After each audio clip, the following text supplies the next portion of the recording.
जय हिंद दोस्तों। आज हम लोग हिंदी की अगली जो क्लास हमारी है वह वर्ण विचार यानी ऑर्थोग्राफी यानी फोनोग्राफी के बारे में हम लोग अध्ययन करेंगे। तो वर्ण किसे कहते हैं? भाषा में प्रयुक्त ध्वनि जिनके और खंड ना किए जा सकते हों उन्हें हम वर्ण या अक्षर कहते हैं, या कह सकते हैं मुख से निकली हुई वह छोटी से छोटी ध्वनि जिसका या जिसके और टुकड़े ना किए जा सकें उसे हम वर्ण कहते हैं। वर्ण भाषा की सबसे छोटी इकाई होती है। वर्णमाला किसे कहते हैं? तो कह रहा है कि प्रत्येक भाषा की अपनी वर्णमाला होती है जिसमें उस भाषा के वर्णों को एक निश्चित क्रम में रखा जाता है। यानी आप इसी को कह सकते हैं किसी भाषा के वर्णों के व्यवस्थित समूह को ही वर्णमाला कहते हैं। हिंदी भाषा की वर्णमाला इस तरह है। जैसे स्वरों की अगर हम बात करें तो आपके जैसे स्वर हैं छोटा आ, बड़ा, छोटी, बड़ी, छोटा ऊ, बड़ा ऊ, री, ए, ओ, औ। यानी स्वरों की कुल संख्या कितनी है? 11। व्यंजन की अगर हम बात करें तो व्यंजन में देखें का वर्ग यानी का, खा, गा, घा, अंगा। चा वर्ग चा, छा, जा, झा, इया। टा वर्ग में टा, ठा, डा, ढा, ड़ा। ता वर्ग में ता, था, दा, धा, ना। पा वर्ग में पा, फा, बा, भा, मा। अंतस्थ में कौन कौन हो गए? तो इसमें या, रा, ला, वा। उस में तीनों सा यानी तालु, मूर्धा, दंत और हा, ये सारे के सारे वर्ण ऊष्म कहलाएंगे। संयुक्त व्यंजन, संयुक्त व्यंजनों की बात करें कि दो या दो से अधिक अक्षरों को मिलाने से जो अक्षर बनेगा उसे ही हम संयुक्त व्यंजन कहेंगे या संयुक्त वर्ण कहेंगे। तो व्यंजनों में संयुक्त व्यंजन वर्ण कौन कौन से हैं? तो कह रहा है इसमें इनकी संख्या 4 है। कौन कौन? छा, त्रा, ज्ञा, अस्रा। छत्री वाला छ जो आपका है ये कैसे बना है? तो स्वर रहित का, अमूर्धा वाला सा, अधन आ, इन 3 अक्षरों को मिलाएंगे तो बन जाएगा छा।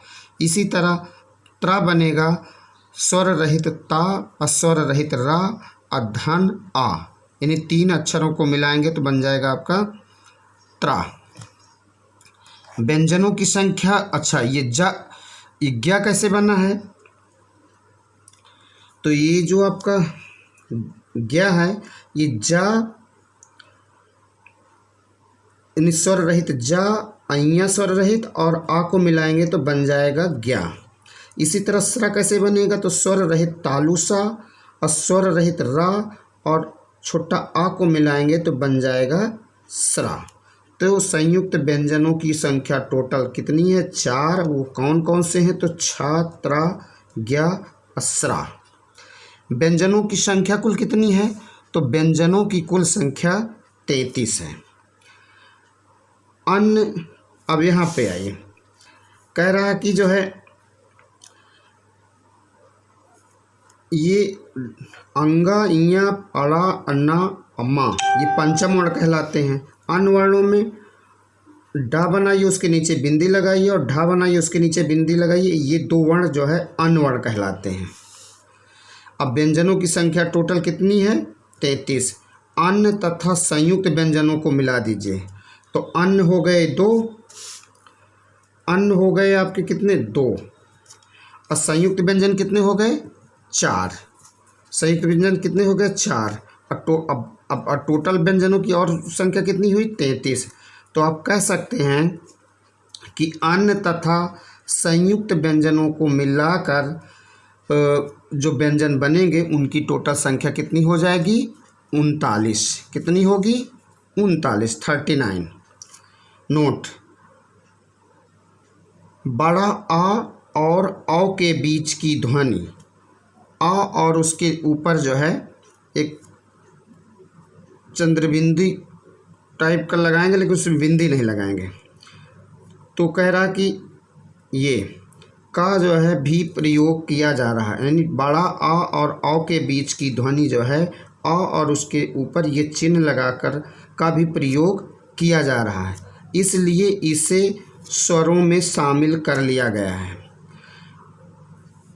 तो स्वरों की संख्या टोटल कितनी थी? 11 और प्लस एक ये वाला स्वर आ जाएगा ये। तो अब कितनी स्वरों की संख्या हो जाएगी? अब हो जाएगी स्वरों की संख्या हमारी 12। जैसे कह रहा कॉलेज, देखिए का में ऊपर वही लाइन बनाई गई, वही चिन्ह बनाया गया है। डॉक्टर में भी देखिए, तो इसको भी हम क्या स्वर का दर्जा दे सकते हैं, दे नहीं सकते बल्कि दिया गया है। अब स्वर के भेद कितने हैं? तो स्वर के टोटल भेद, स्वर के भेद कितने हैं? 3। कौन कौन स्वर होते हैं? ह्रीस स्वर, ह्रीस यानी शॉर्ट वावेल्स, और दीर्घ स्वर यानी लॉन्ग वावेल्स, प्लुत स्वर यानी लॉन्गर वावेल्स। ह्रीस स्वर किसे कहेंगे? यानी शॉर्ट वावेल्स। इनकी संख्या टोटल कितनी है? 4। जिन स्वरों के उच्चारण में सबसे कम समय लगता है उन्हें ह्रीस स्वर कहते हैं, और इनकी संख्या कितनी है? 4। कौन कौन? छोटा आ, छोटी ई, छोटा ऊ और री, इन्हें हम ह्रीस स्वर कहते हैं। दीर्घ स्वर, दीर्घ स्वरों की संख्या यानी लॉन्ग वावेल्स, इनकी संख्या 7। मूल में तो 7 हैं, लेकिन एक और है जो आपका बड़ा आ में ऊपर छतरी चंद्रबिंदी टाइप का चिन्ह लगाए हैं, ये इसको भी तो हम दीर्घ स्वर में रखते हैं। तो इस तरह से हम कह सकते हैं से 7 धन 1 बराबर 8, यानी दीर्घ स्वरों की संख्या टोटल कितनी हो गई? 8। और दीर्घ स्वर कहते किसे हैं? तो कह रहा जिन स्वरों के उच्चारण में ह्रीस स्वर से 2 गुना समय लगता है उन्हें दीर्घ स्वर कहते हैं। इनकी संख्या मूल रूप से 7 होती है। नोट, बड़ा आ और ये चिन्ह लगाने के पर इसको यानी इस वर्ण को मिलाकर अब दीर्घ स्वरों की संख्या कितनी हो गई है? 8। दीर्घ स्वर हैं कौन कौन? बड़ा आ, बड़ी ई, बड़ा ऊ, ए, ऐ, ओ, औ और साथ में आपका ये। तो स्वरों दीर्घ स्वरों की संख्या टोटल कितनी हो गई? 8। प्लुत स्वर किसे कहेंगे? यानी लॉन्गर वावल्स। जिन स्वरों के उच्चारण में ह्रीस स्वर से 3 गुना समय लगता है उन्हें प्लुत स्वर कहते हैं।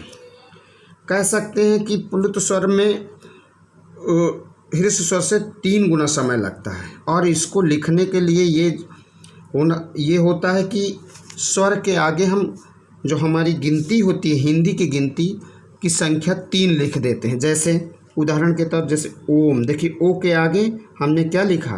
हिंदी की गिनती 3 लिख दिया, तो ये बन गया ओम। तो ये कौन सी मात्रा है? प्लुत की मात्रा है। नोट,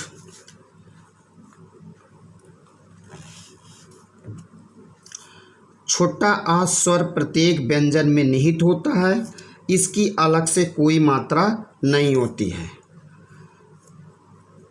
स्वर रहित व्यंजन दिखाने के लिए हलंत, ये जैसे चिन्ह लगाया गया, का प्रयोग होता है। इसका समान अर्थ है कि व्यंजन आधा है। री स्वर का उच्चारण रा में छुटी की मात्रा इन री की तरह होता है। री की मात्रा प्रायः वर्णों के पैरों के नीचे लगाई जाती है। जैसे देखिए क में री की मात्रा लगाए, गा में री की मात्रा इत्यादि।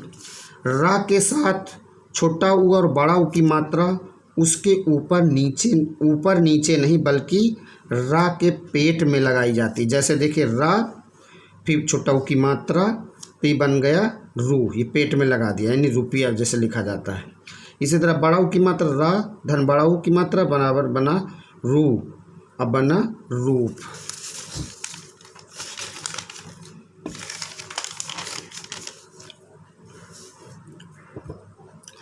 आयोगवाह, अन्न और आहा, ये दोनों ध्वनियाँ ना तो स्वर हैं और ना व्यंजन, इन्हें अयोग वा कहा जाता है। अनुस्वार,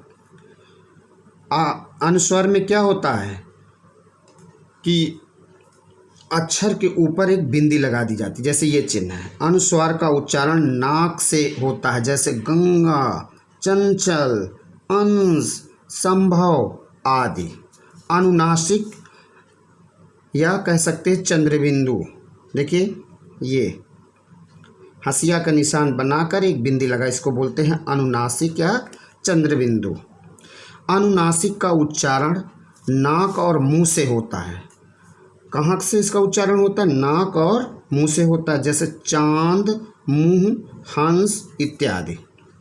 विसर्ग, विसर्ग का प्रयोग उच्चारण के समय व्यंजन के साथ हा और नीचे हलंत यानी आधा हा की ध्वनि देता है। प्रयोग के समय इसका स्वरूप दो बिंदु, ये देखिए ऊपर नीचे के रूप में होता है। इसका प्रयोग प्रायः शब्द के अंत में किया जाता है। इसे विसर्ग कहते हैं, जैसे अतः, प्रातः इत्यादि। Thank you.